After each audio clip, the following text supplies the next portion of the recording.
And thank you to all of you. Wow, we've got a really, really great crowd for this briefing webinar. For those of you who don't know me, my name is Nathaniel Stinnett. I am the founder and executive director of the Environmental Voter Project. And I am really excited to do this briefing on our recent battleground state polls for you. Um, so Peter, if you haven't already done so, if you can make sure to highlight my screen so folks can see the slides, we're going to go ahead and get started because we have a whole bunch of data to get through. This is what the next hour is going to be like. First, I'm going to do a very quick, and I mean very, overview of the work that we do at the Environmental Voter Project. If any of you are here today looking to learn all about what the Environmental Voter Project does, I'm sorry, I'm going to try to get through it in like 4 minutes, okay? Because number two is going to be the core of what we discuss in today's briefing. We did what I think is a very unique and interesting and actionable set of public opinion polls, and I want to share as much of that data with you as possible.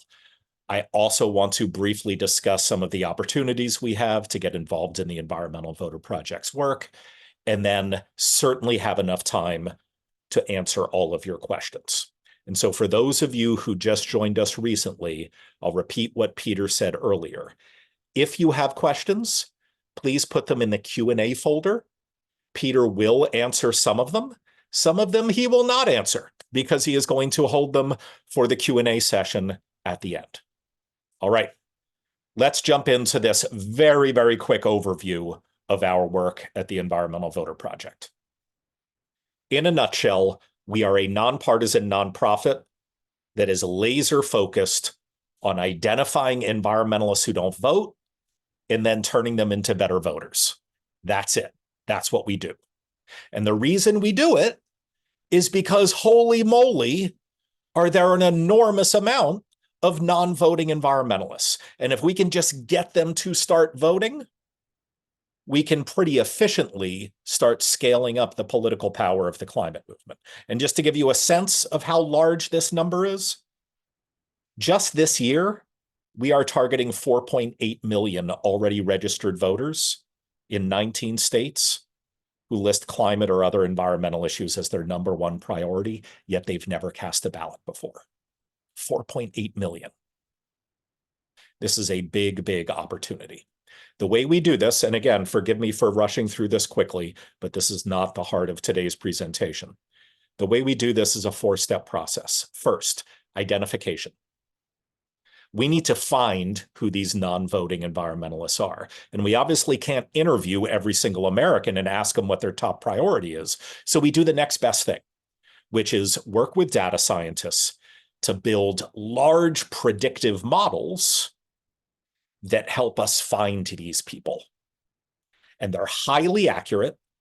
And if you want to learn more about how we go about identifying these non-voting environmentalists, we have a very brief YouTube video. We call it sort of a mini briefing on how we go about identifying environmentalists. And Peter can put a link in the chat for those of you who are interested. But at the end of this first step, what we can then do is individually identify in our voter files people who are highly likely to list climate as their number one priority, yet we can see from their public voting histories that they're not voting.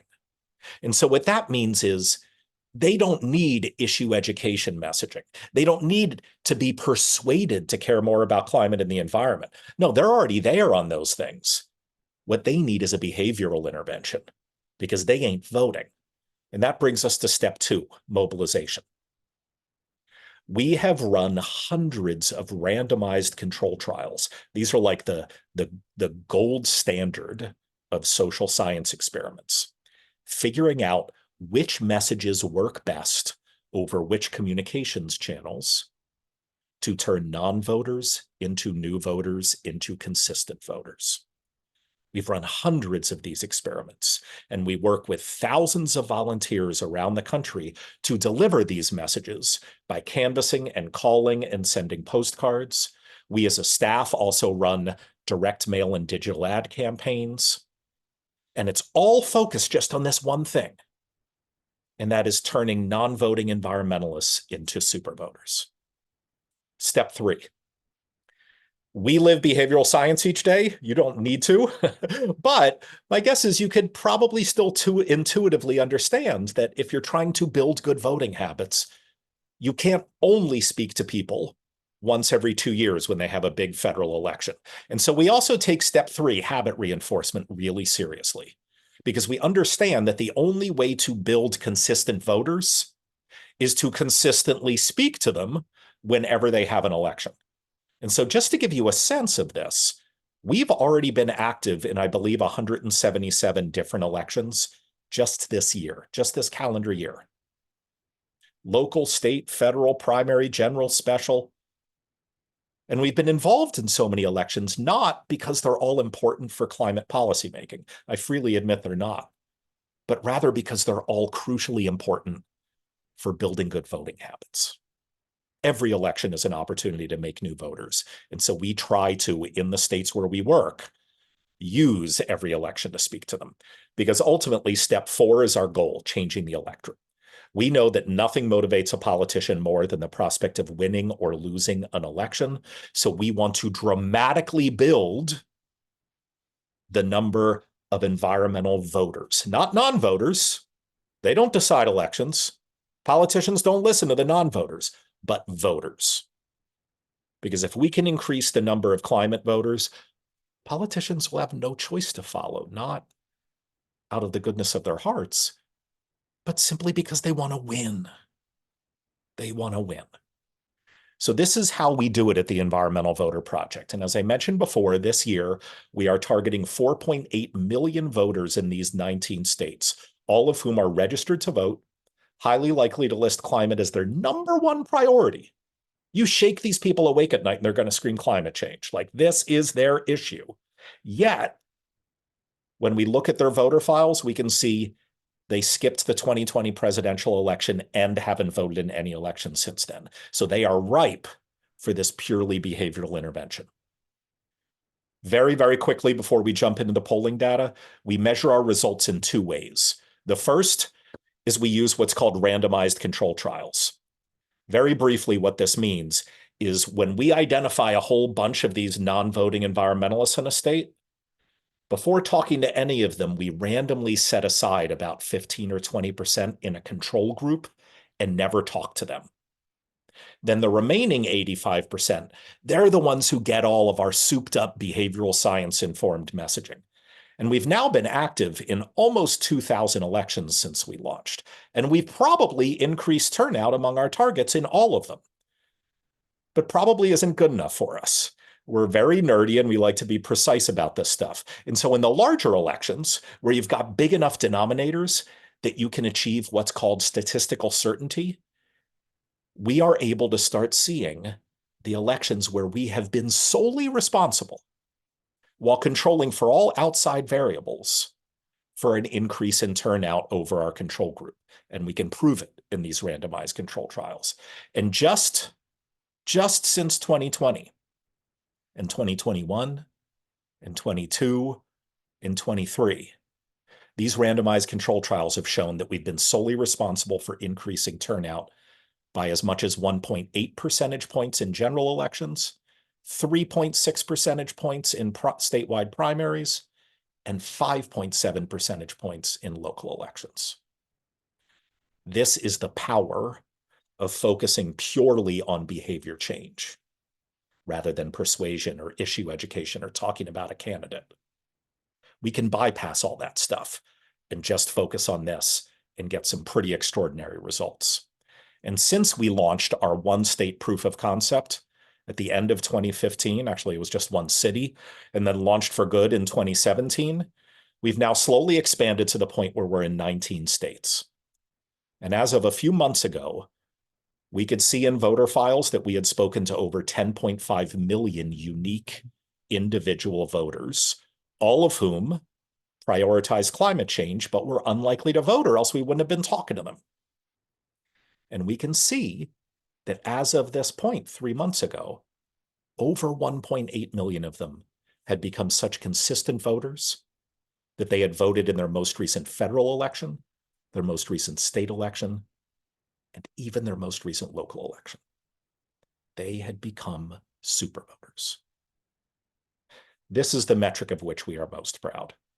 Now, it is different from the previous one, the randomized control trial.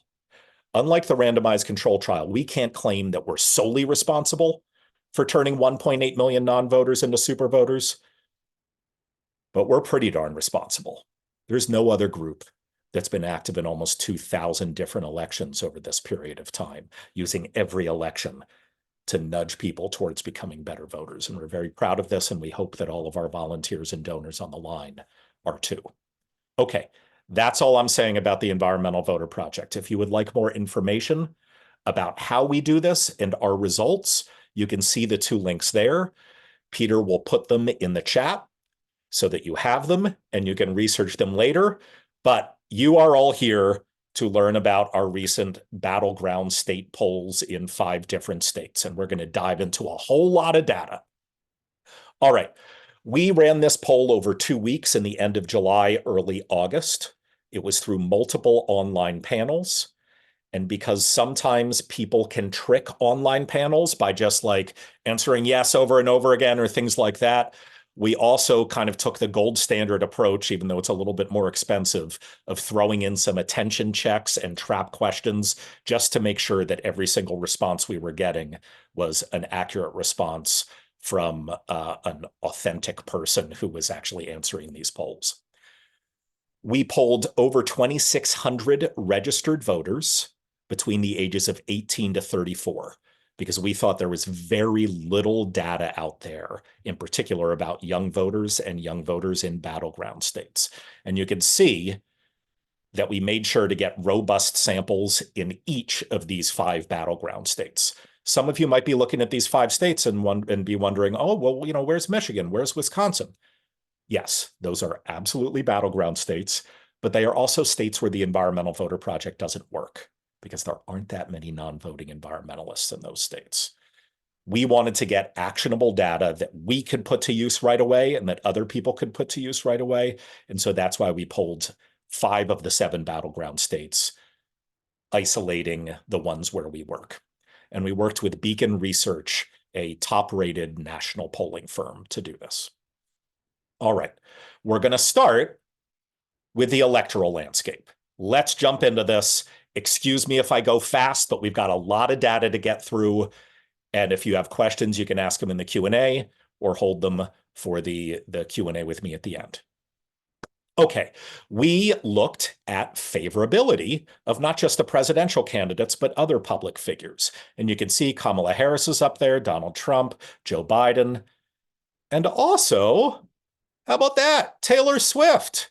Yes, we are not above putting a little bit of candy in our polls, but I point this out simply to show that among young people in these battleground states, Kamala Harris has an absurdly high favorability rating, even higher than Taylor Swift. Now, obviously, they do different things, and they do different things well. I'm not suggesting we should equate them. I'm not suggesting that favorability equals popularity, but I do think this is a pretty interesting point of context to show just how favorable Kamala Harris is right now among young voters, and not just young voters in random places, but in battleground states. This is perhaps a more helpful favorability measure because it is looking at Joe Biden, Donald Trump, and Kamala Harris, and it measures what's called net favorability. For those of you who don't know, net favorability is taking someone's favorable rating and subtracting their unfavorable rating. So you end up with either a positive or a negative net favorability number. And one of the things we're interested in is seeing what changes have occurred since Joe Biden dropped out. Now, obviously, we couldn't go back in time and run youth battleground state polls and poll the same people to track this stuff. But we still thought it was interesting to look at these net favorability ratings and see not just the enormous difference between Kamala Harris and Donald Trump, but also the enormous difference between Kamala Harris and Joe Biden. Let's just take Arizona as an example. Both Joe Biden and Donald Trump have a negative 12 net favorability rating. That means their unfavorables are 12 points higher than their favorable rating. Whereas Kamala Harris has a plus 15 favorability rating in Arizona. That's a 27-point difference.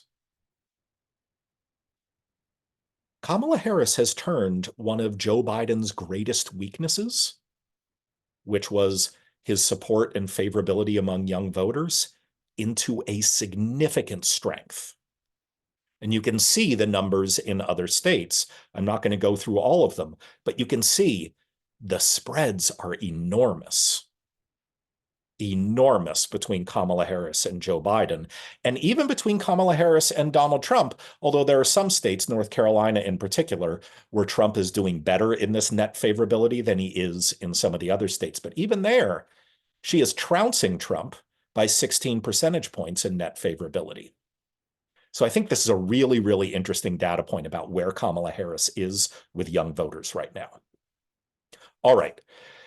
This is a five-way presidential ballot test.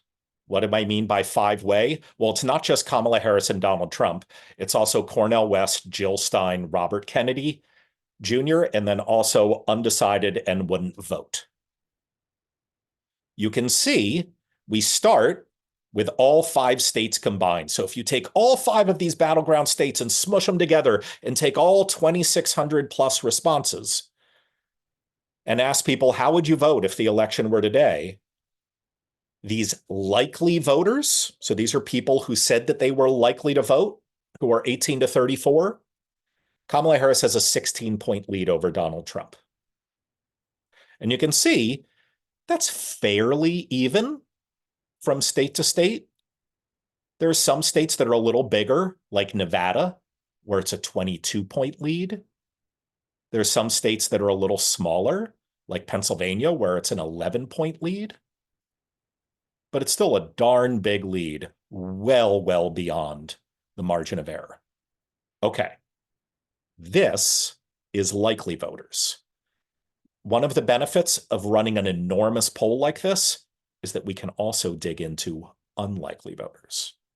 And when we do that with this 5-way presidential ballot, obviously there are a lot more undecideds, which you would expect there to be among undecideds, among unlikely voters.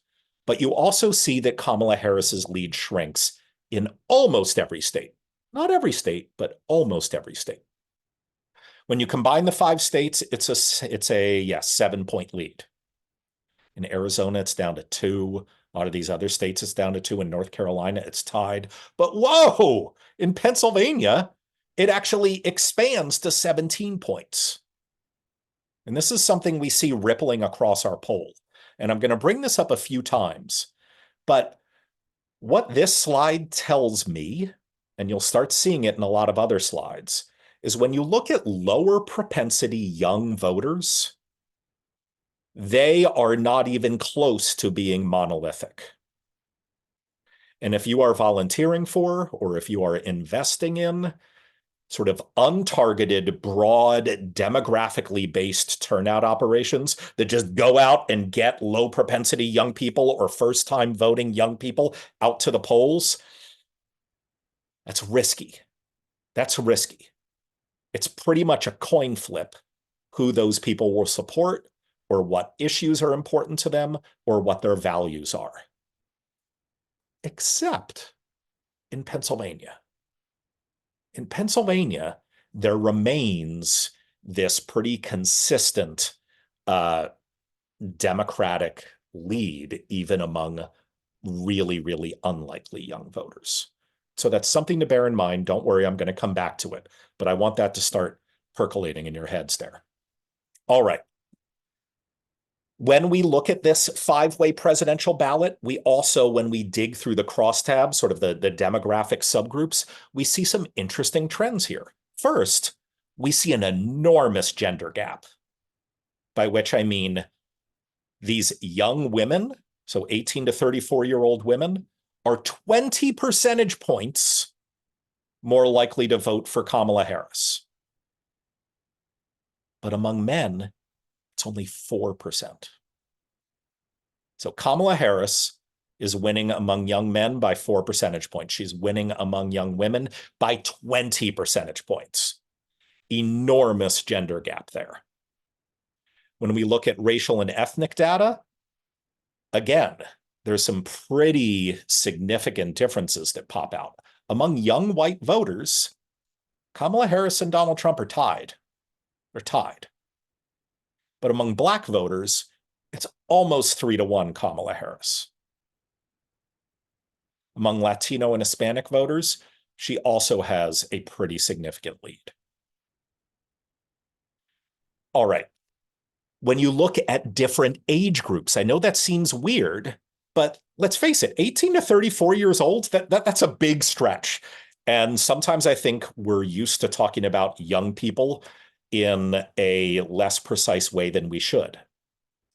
And I think this polling data really shows that well, because, oh my God, is there a big difference between 18 to 24-year-olds, where Kamala Harris has an 18-point lead over Donald Trump, and 30 to 34-year-olds, where she has only a 5-point lead.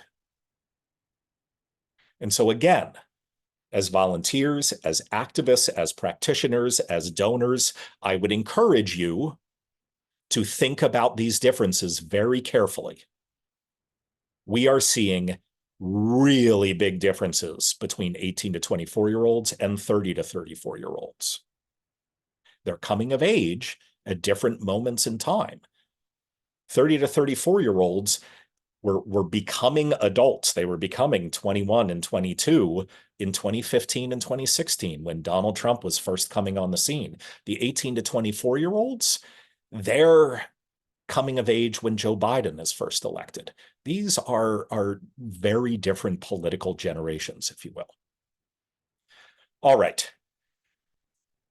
We wanted to really, really push to figure out how certain people were in their support of particular candidates. And you can see among registered voters 18 to 34, 88% of Donald Trump supporters said that they were absolutely certain that they were going to vote for Trump, or they were almost entirely certain.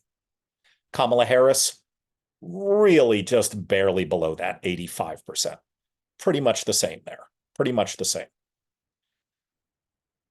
RFK Jr., you can see there are a whole bunch of mushy, weak supporters here. And don't worry, we're going to get into some more of these third-party issues pretty soon. And then Cornel West and Jill Stein, you can see only 14% of their supporters are absolutely certain that they're going to support them. Only 55% are pretty certain. And 45% truly admit, I could change my mind. I don't know what's going to happen. All right. When we asked people who they would support, if they named a third-party candidate, we then came back to them. And again, we kept on digging and digging and digging because we really wanted to figure out how good and solid the support was. And we said, okay, in fact, I want to get this language right, so I got it here. We said, if it looked like supporting blank, RFK Jr., would keep Kamala Harris from winning your state, would you stick with RFK Jr., or would you switch to voting for Harris? And we asked the same question about Donald Trump. And what we saw was a lot of these third-party supporters were like, yep, we're going to stick with our people, 3 out of 4. But 21% were open to supporting Trump if it looked like their third-party support would mean Trump would lose their state, 21%. Slightly more, 28%, were open to switching to Harris to keep Harris from losing their state. Now, as many of you know, News has recently come out that probably on Friday of this week, RFK Jr. is going to drop out and perhaps endorse Donald Trump. So we wanted to dig into our data. This is literally like a slide I made maybe an hour ago to figure out, okay, we polled a whole bunch of people just now, and we gave them a 5-person ballot and we gave them a 2-person ballot. What would your choices be if it was just Harris and Trump? And so we can present to you the differences between those two ballots. And you'll see not that much changes if people think of this as a 2-person race rather than a 3 or 4 or 5-person race. So for instance, in Arizona, Kamala Harris has a 16-point lead over Donald Trump in a 5-person ballot. On a 2-person ballot, she still has a 16-point lead. Now remember, this is just among likely voters age 18 to 34. I'm going to get to unlikely voters in the next slide. I can't claim that this is going to hold true among middle-aged and older voters as well, but we thought this was interesting data. Georgia, again, almost no change. Nevada, maybe you could claim that's a change. We're just like getting on the edge of the margin of error there. And what that means is Kamala Harris has a 22-point lead among likely voters, likely young voters in Nevada in a 5-person race. That expands to a 26-point lead if people view it as a 2-person race. North Carolina goes a little bit the other way, 19 to 16, Pennsylvania 11 to 12. But I think the main takeaway here is not that much changes. Not that much changes among likely voters. When we look at unlikely voters, this is what we see. Now, remember before, when we looked at the 5-person ballot, Kamala Harris's lead over Donald Trump among young, unlikely voters was much smaller. That's why you're seeing smaller columns here. So in Arizona, she had a 2-point lead. If it then turns to a 2-person race, she is behind Donald Trump 2 points. But again, I want to be clear.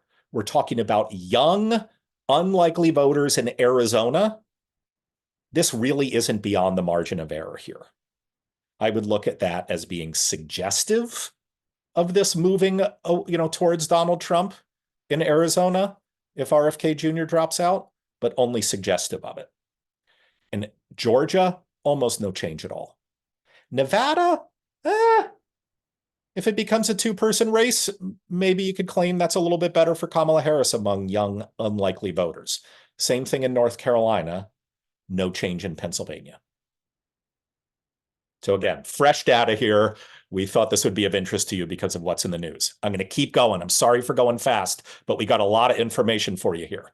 Okay, we asked people just generically who they would support for U.S. House of Representatives. Among likely voters, you can see there's pretty much a 20-point margin. Well, there is a 20-point margin across these 5 states, and it stays pretty steady. Again, it's bigger in Nevada, a little bit smaller in Pennsylvania among likely voters. Among unlikely voters, it shrinks, but not as much as the presidential ballot shrunk. So remember, the presidential ballot shrunk among unlikely voters to the point where we were seeing Kamala Harris only had a 2-point lead over Donald Trump in many of these states. But it's a little bit broader among generic Democrats running for Congress. And holy moly, look at Pennsylvania. That's a big spread. It's a big spread. All right. Specific U.S. Senate races. Ruben Gallego, the Democratic candidate for U.S. Senate in Arizona, is trouncing Kari Lake among young voters. You can see among likely voters, he's up 25 points. Among unlikely voters, he's up 15 points. I know we're only polling young voters, so it's hard to sort of put this in context, but usually you would not expect a 25-point spread among young voters in a Senate race. Usually you'd expect it to be in the low 20s on election day. And obviously on election day, you don't have any undecided voters. So this is good news, I think, for the Gallego campaign as far as young voters are concerned. As many of you know, Arizona, Nevada, Florida, Montana, a few other states have abortion ballot measures on their ballots this November. Some of them are state constitutional measures, some of them are other types of ballot measures. In Arizona and Nevada, we wanted to dive pretty deep into this. And so we asked, if the election were today, how would you vote on a state constitutional amendment that would establish the right to an abortion up until fetal viability or when necessary to protect the patient's health? These are the ballot measures. You can see whether you're a likely voter or an unlikely voter in Arizona. Young people are overwhelmingly supportive of these ballot measures. That is interesting, but perhaps not surprising. But this next bit of data, I think, is interesting, surprising, and actionable. We zeroed in on unlikely voters.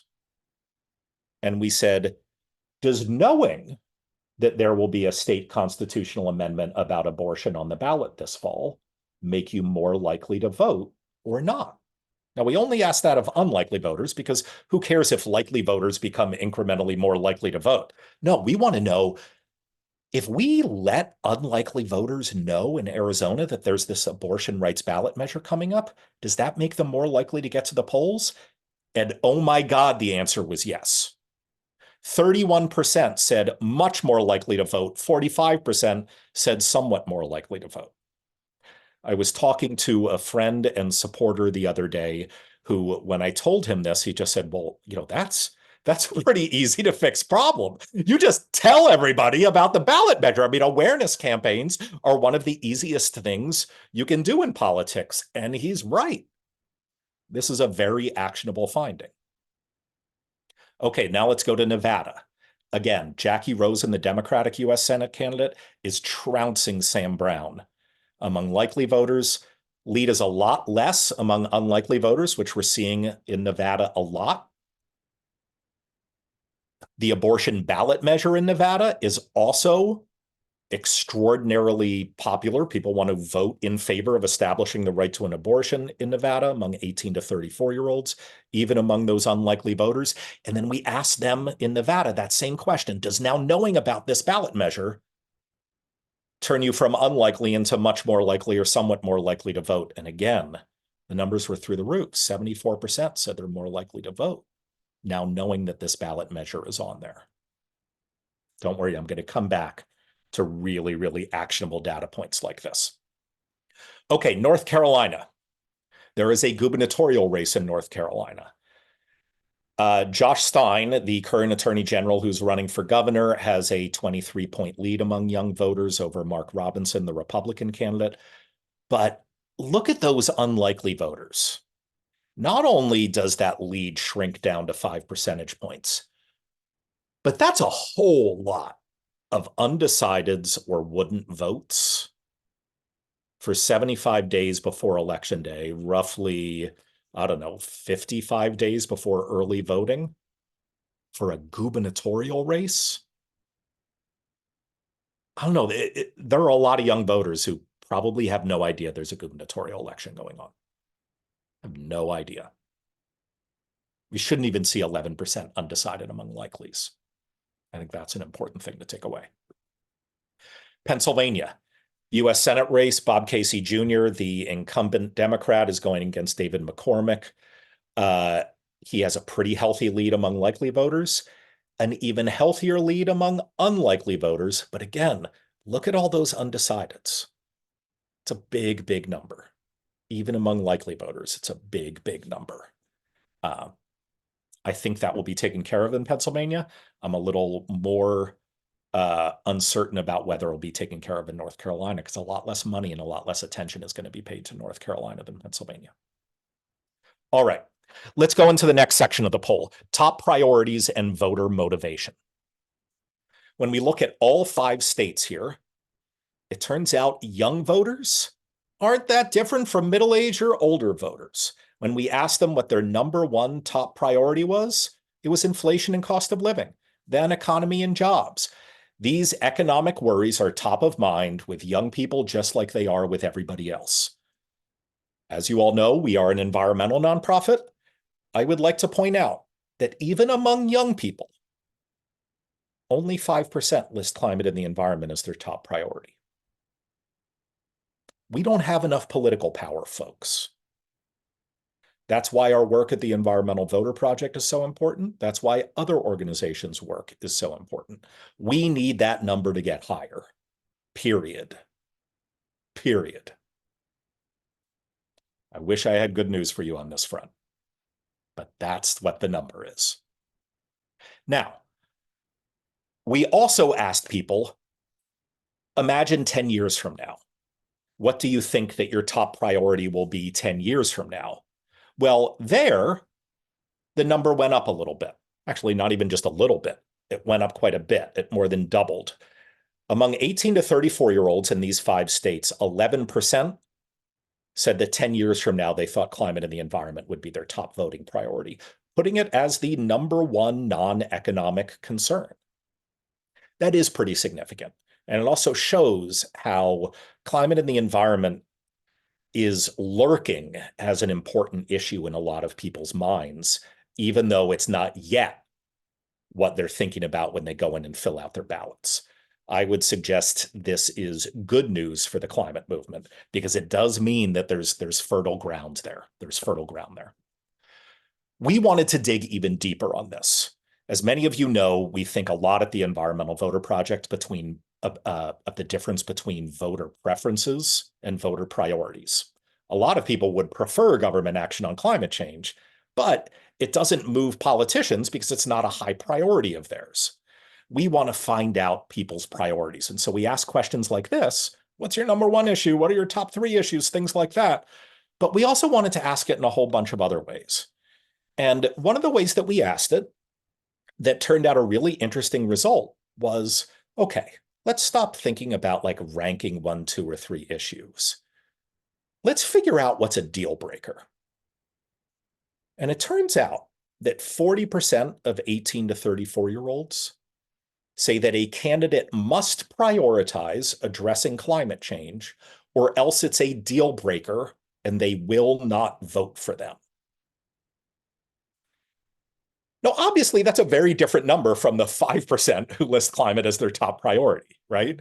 And I don't know which is a better way of measuring issue prioritization.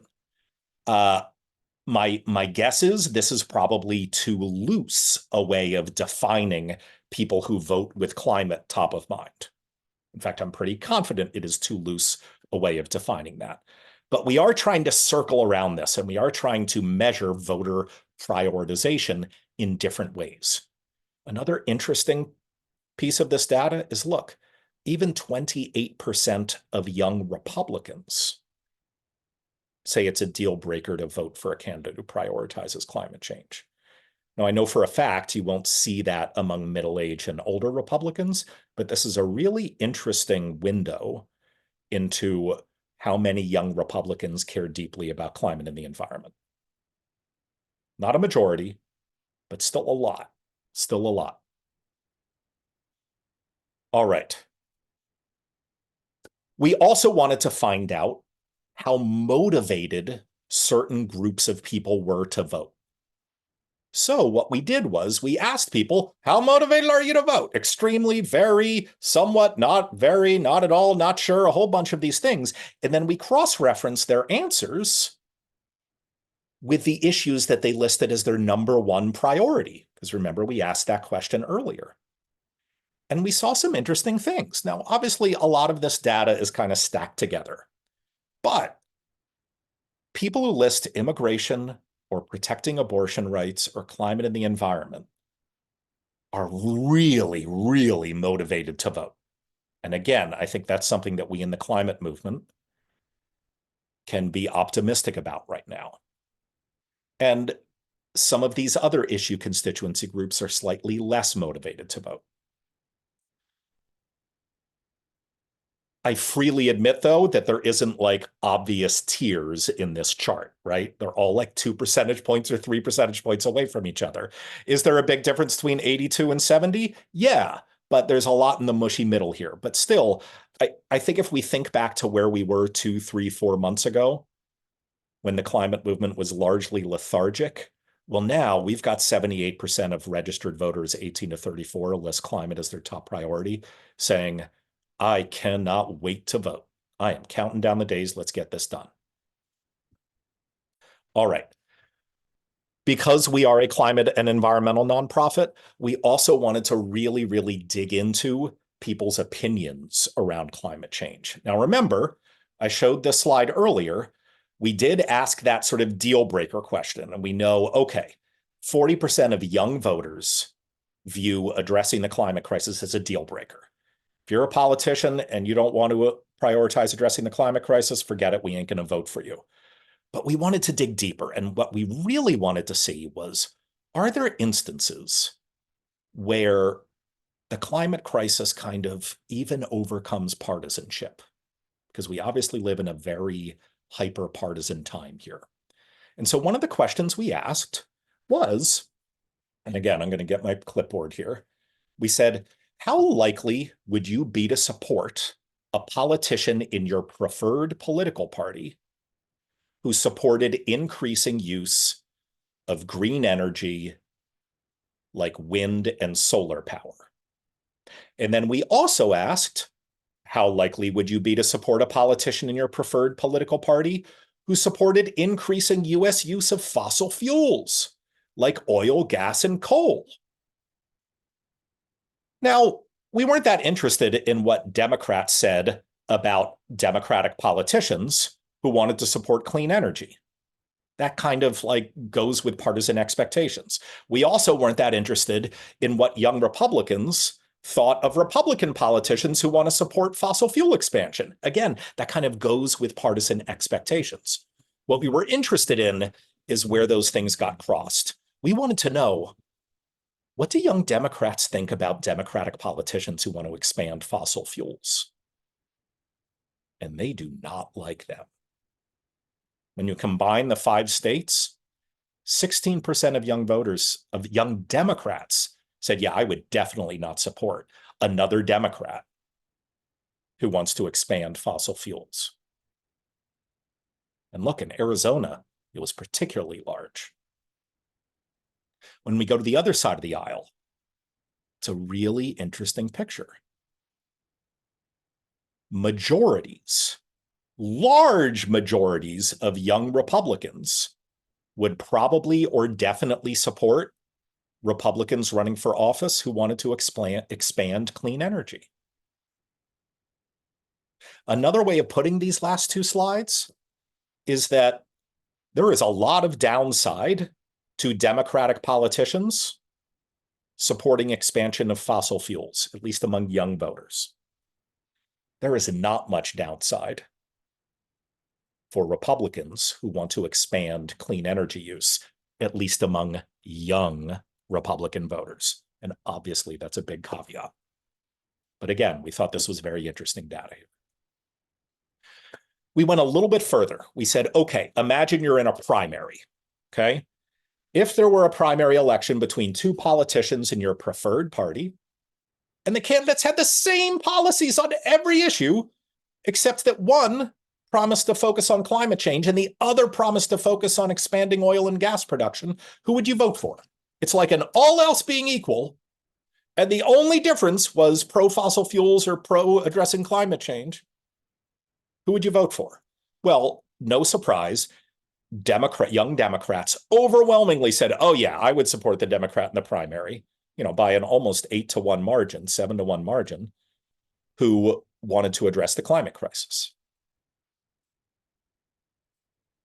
Look at how young Republicans responded. A slightly larger number. I was about to say a slight majority. It's not a slight majority, but a slightly larger number of young Republicans, if they are looking at a Republican primary ballot and the candidates are the same on everything, except the only difference is one of them wants to address the climate crisis, one of them wants to expand fossil fuels, young Republicans, by a small margin, will go for the one who wants to address the climate crisis. And there's a little difference in the states. You can see down in North Carolina, it's not really the case. Pennsylvania is within the margin of error. But look at places like Georgia, where it's a 10-point margin, Arizona, a 9-point margin. Really, really interesting stuff. Okay, I'm going to speed up because I do want to leave time for the Q&A. Everybody thinks that people in Congress aren't doing enough to address the climate crisis. Democrats don't think Democrats are doing enough. Republicans don't think Republicans are doing enough to address the climate crisis. Young Republicans, by a large plurality, say Republicans in Congress are doing too little to address the climate crisis. All right. Last set of sort of climate-focused things, and then we'll get into some voting logistics data, and we'll be done. Obviously, the Inflation Reduction Act, I think by any objective measure, is the largest climate law in the history of the world. And unfortunately, nobody knows about it, certainly among young voters. Only 55% of young voters had either heard a great deal or some about the Inflation Reduction Act. And these were already registered voters. So you have to think they are slightly more politically aware than unregistered voters. But here's the really interesting thing.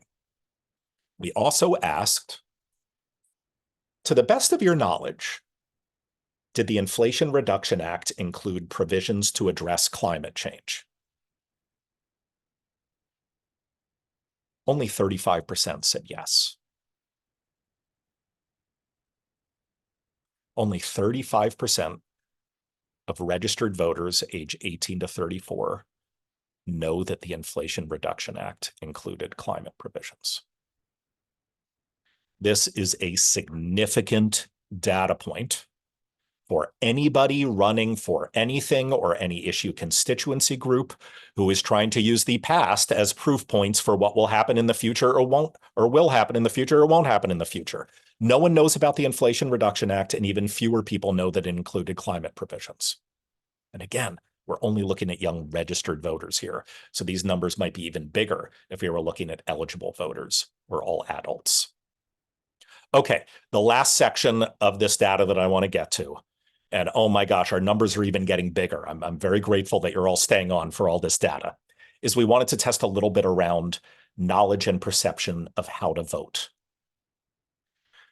We asked young people in all of these states how complicated they thought it was to vote. And you'll see there are kind of two ways that you can view this data. One way is you could look at it and you can say, okay, well, 63% of young voters thought it was very simple or fairly simple to vote. That's pretty good news.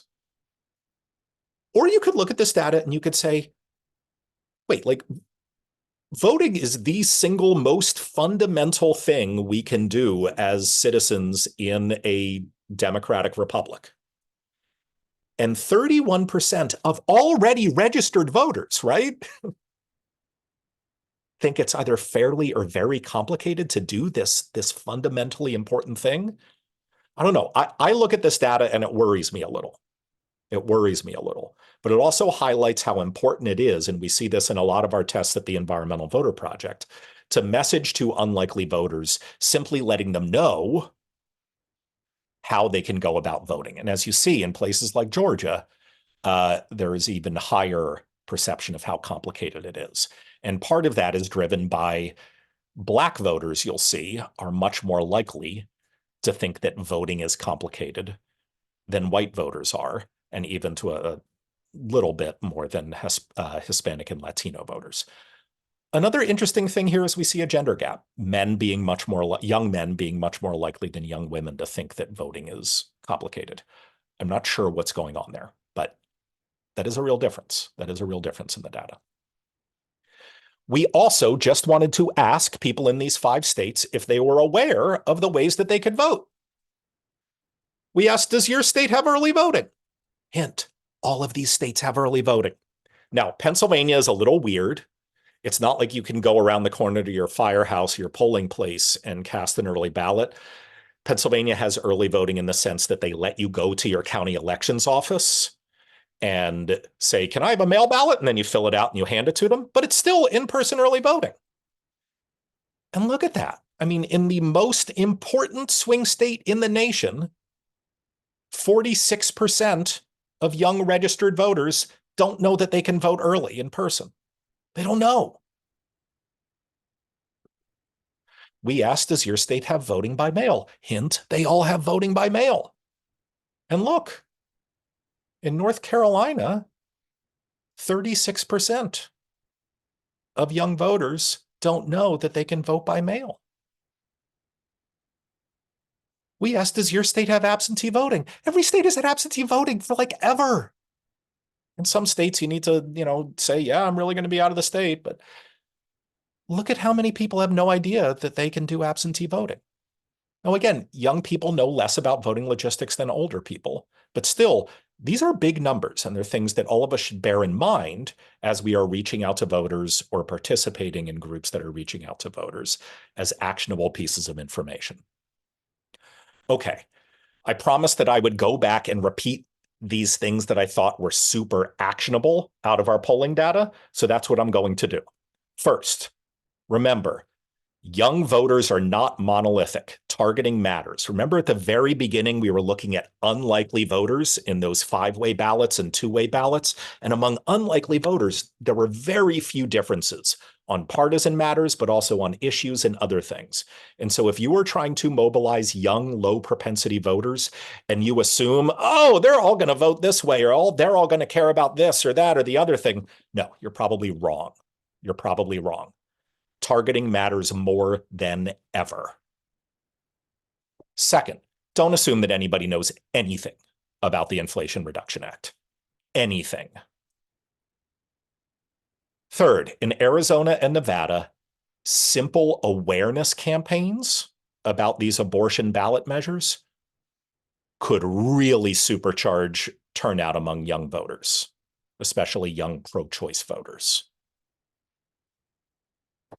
Third, in Pennsylvania, the swing state to end all swing states, 46% of young registered voters don't know they can vote early at their county elections office. Finally, Nevada, I didn't highlight this when we were looking at the slide, but 29% of young registered voters in Nevada don't know that they can vote by mail. Not only is that a big number in and of itself, but it's especially interesting and kind of scary and kind of weird in Nevada because everybody gets mailed a ballot, or at least everybody who is an active registered voter. And so what that means is there are tens of thousands of young registered voters in Nevada who not only don't know they can vote by mail, they don't know that their ballot is about to arrive in the mail. And so again, this is a really important actionable finding that you can fold in to your voter outreach work. I want to get to the Q&A, but please, if you want to get involved in our work, mobilizing low propensity voters who we know list climate as their top priority, please make a donation. Peter's going to put the donation link in the chat here. You can also sign up to volunteer. We're using all of these randomized control trials that we've run to make sure that our volunteers have proven messaging that we know works to turn non-voters into new voters. And then finally, 2 weeks from today, we have our big annual fundraiser. It's over Zoom. We have a great keynote speaker, Dr. Ayanna Elizabeth Johnson. We're going to have a lot of really, really interesting data. We would love to have you join us there. Okay, that was a whole lot of polling data. Let's get to the Q&A session. Peter, what do we got? Any questions here? All right, yeah. So quite a few questions actually, but I'm going to start with one that's from two people. Lori asks, "Are you having luck reaching young people?" And there's a follow-up question from Joanne saying, "Are you going to tell us how EVP plans to use these findings to nudge voters in this upcoming election?" Great questions, Lori and Joanne. So yes, we see in a lot of our data, a lot of our randomized control trials, that there are certain things that work better with young people and certain things that work better with older people. For instance, one thing that probably isn't surprising to many of you, sending things in the mail to young people has very little impact on turnout, but it has a really significant impact on turnout among middle-aged and older voters. Things that work really well with younger voters are digital ads and door-to-door canvassing. And so, yes, we are doing an enormous amount of outreach to younger voters with door-to-door canvassing and especially with digital ads. That doesn't mean we're not going to have them in our mail plan. That doesn't mean we're not going to have them in our phone banking plans. But we know that the stuff that works best with them is usually canvassing, door-to-door canvassing, and digital ads. As far as the second question, is there any information from this polling, from this poll, that we are going to use in our outreach?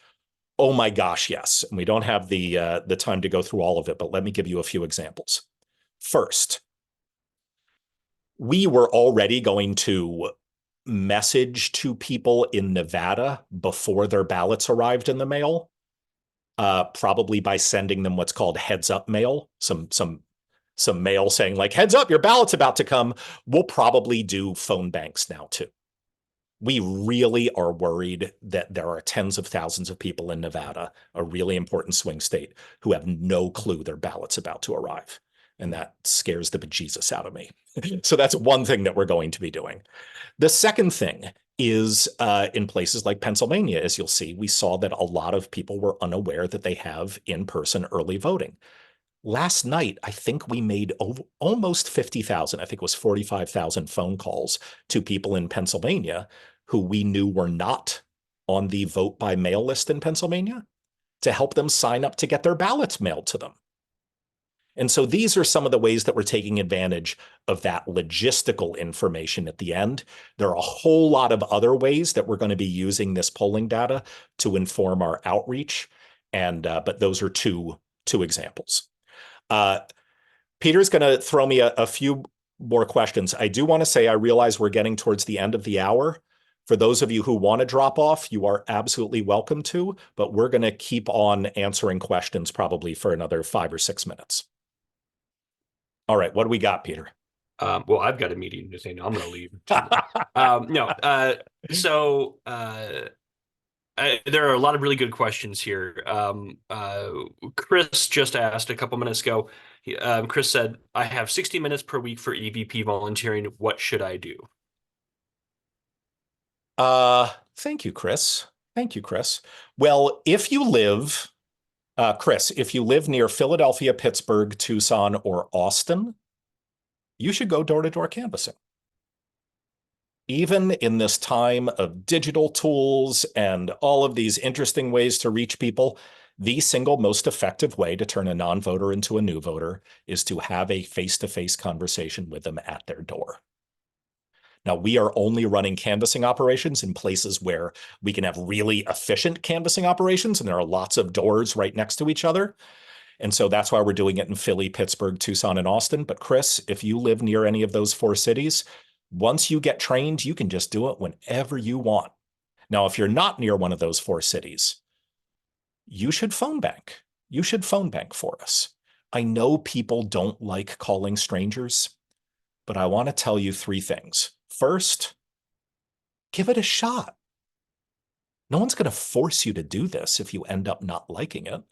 Sign up for a phone bank, get trained, do it, and who knows, you might be surprised and end up loving it.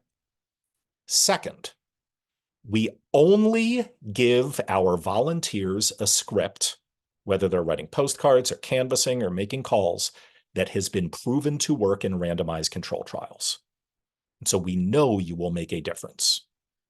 And third, I know that on November 5th, when you sit down to watch election returns roll in, you don't want to have any regrets, Chris. And so give it a shot. Do a favor to that future version of yourself and reach out to voters. And so there will be a link in the chat, environmentalvoter.org/get-involved, where you can sign up for phone banks or canvassing. Our postcarding is closed. That's maxed out, but you can sign up for phone banking or canvassing and make a real difference. And for those of you who aren't sure about it, yes, we do know that our phone calls make a difference. We have randomized control trials that prove it. All right, Peter, what else we got? Will you be sharing this presentation, this webinar, or will you be sharing the slides? We will be sharing the presentation. We will be sending out a recording to everybody on our email list sometime over the next few days. So watch this station, watch your email inbox. As far as the slides, we can give you, these slides are maybe 2 or 3 of them are not in the polling report.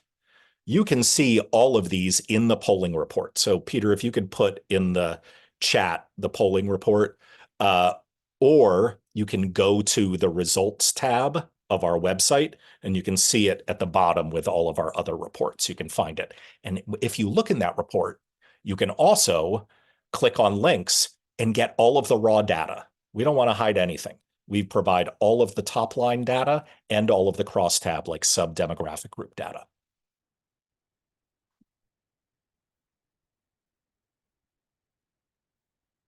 All All right. right, thank you. No, I know I did that. Can you speak briefly? We had a number of questions at the beginning, Nathaniel, about why it is we choose to be in the states that we're in and how we choose where to expand to. Great questions. So uh, we are in this business to have an impact. We want to dramatically increase the political power of the climate and environmental movement.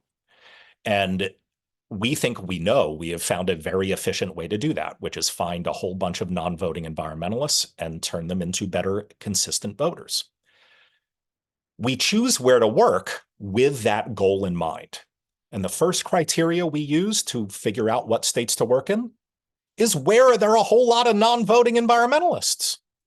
Because even if there's a really politically important state that doesn't have that many non-voting environmentalists, well, it kind of doesn't matter how good we are at getting them to vote.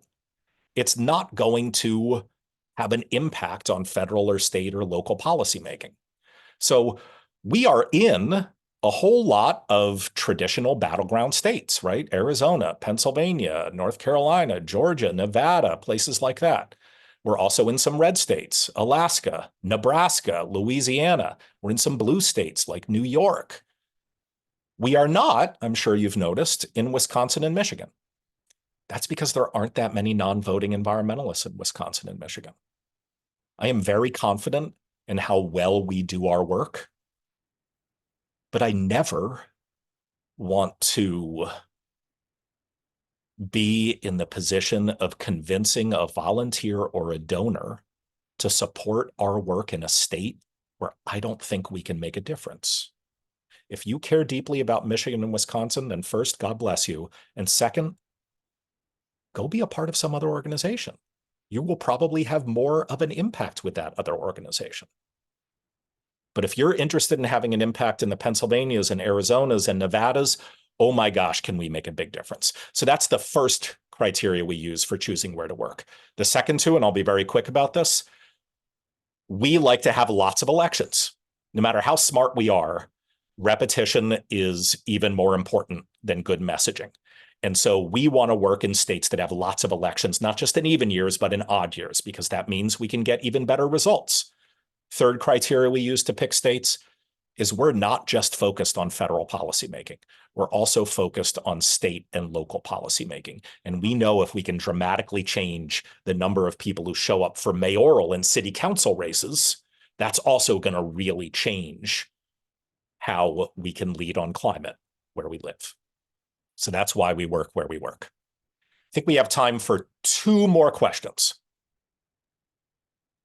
So, Nathaniel, this is one that again isn't necessarily directly applicable to the polling data, but we've had a number of questions and comments relating to policy, and asking, how our messaging works and why we don't talk about the environment or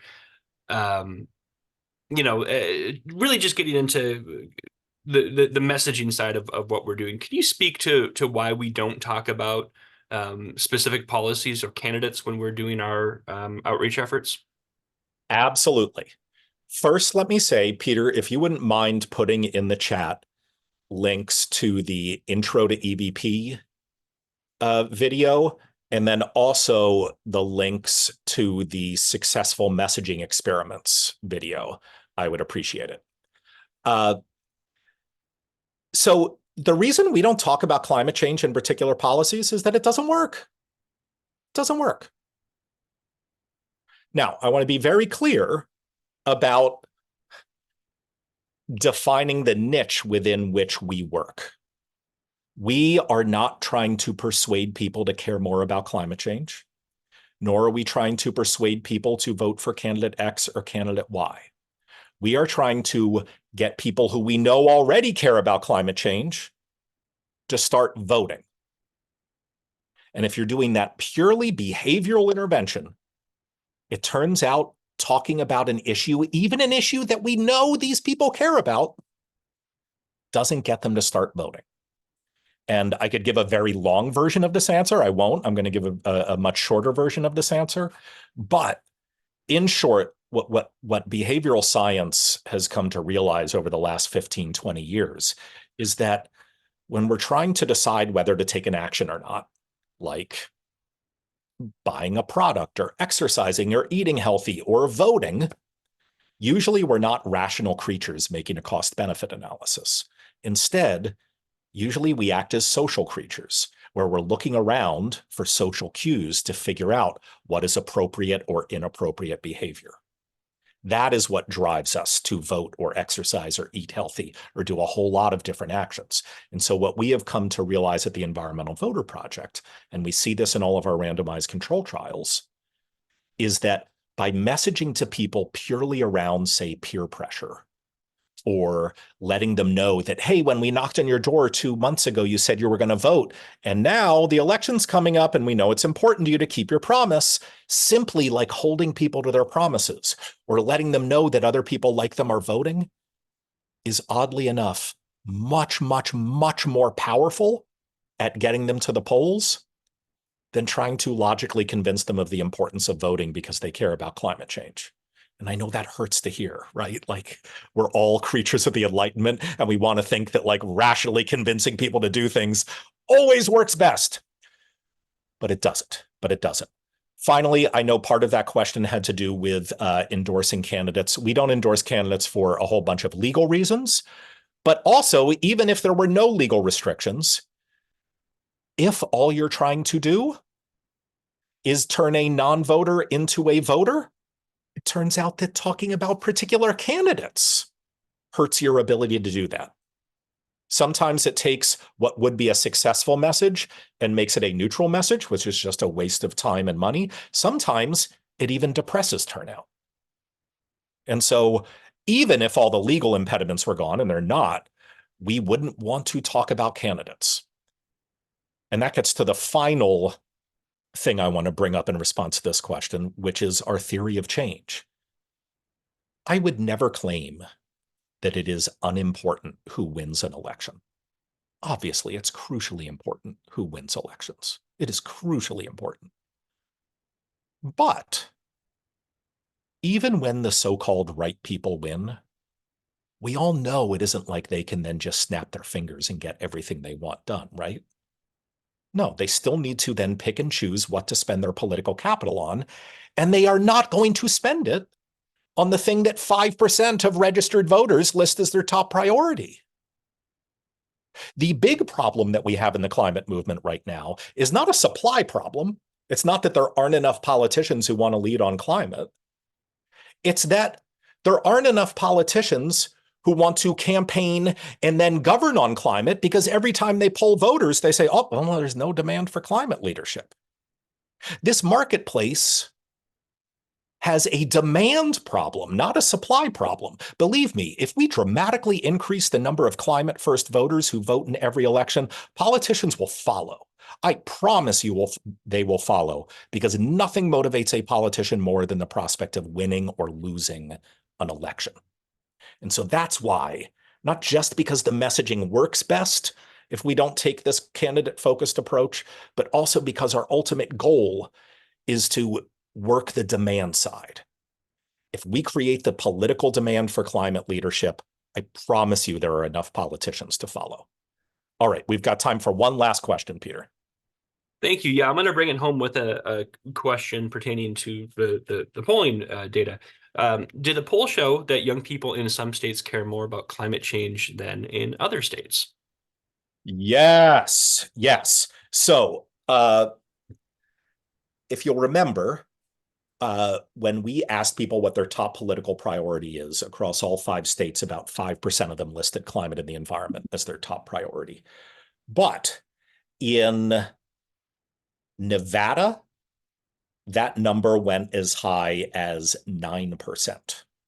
I'm sorry, in Arizona, it went as, no, Nevada, it went as high as 9%. Then, when we asked people 10 years from now, what do you see? Again, the numbers went through the roof, and Arizona and Nevada were way ahead of everybody else. So we consistently see that Arizona and Nevada, the southwestern sort of Sunbelt states, have many, many more young people. And we see this among polls of people of all ages as well, who are listing climate and the environment as their top priority, much more than we see in the Rust Belt, much more than we see in the Southeast or the Midwest or even the Pacific Northwest. So yeah, there is a lot of geographic difference here when you're looking at people who don't just care about climate and the environment, but list it as their number one priority. Okay, I can't believe that so many of you are still on here an hour and 10 minutes into our polling webinar.